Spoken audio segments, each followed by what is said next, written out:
So Ryan, did you go into the end zone? Were you intending to flip over the guy, or just kind of happened like that? Tell us about that play.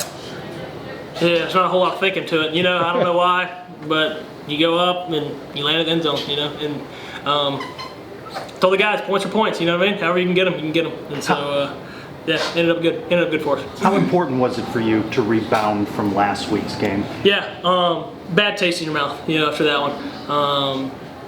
And that was kind of the atmosphere around the facility, and you can kind of tell people want to get the bad taste out of their mouth. A lot of extra preparation goes in trying to make sure that doesn't happen again, and ultimately we came out and got the bad taste out of our mouth. What bothered you about your performance last week? I gotta be better, talking about last week, but glad that we could rebound it this week. Obviously there's a lot of stuff I can do better last week, but glad that we could make some corrections, get better from it, and ultimately do well as a team. John, can you talk about what you saw on that interception and how proud you were for the defense to kind of stand there and give it up no points to kind of bail you out? Yeah, I think it says a lot about this team. You can kind of tell when something like that happens, those guys got your back, and there's no doubt about it. Those guys got my back and got the offense's back.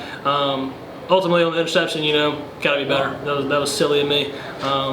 In a spot to seal the game, and you do something like that, that's silly, but fires me up for those guys, and it makes me feel good. Those guys can go out there and play like that after a momentum shift.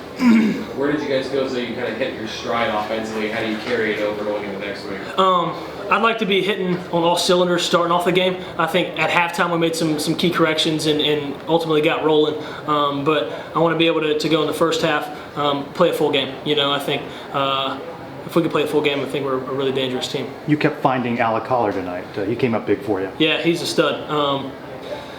Coach Malzahn calls him the technician, and that's what he is. He does everything right, and he makes plays. And that's like my brother, man. Love that guy. I'm glad that we can connect for some big ones.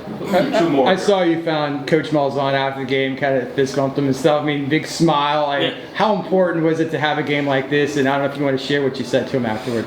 Just fired up, You see him day in and day out put the work in. And he gets us ready. He gets me ready. He gets everybody on the offensive side of the ball and makes sure the defensive side of the ball is ready to roll. And when you get a win like that, it fires you up. Selfishly fires you up for yourself, but ultimately to see a guy that one of the hardest workers I've ever seen pay off for him. You took some hits tonight. How do you feel after all of those hits? Like a football game, usual football game. Gonna wake up, probably gonna be a little sore. Do a little cold tub, hot tub, and be ready to roll for next week. All right, so let's go. Appreciate it. Thanks, Thank guys. you, John God bless. Rhys. I appreciate you.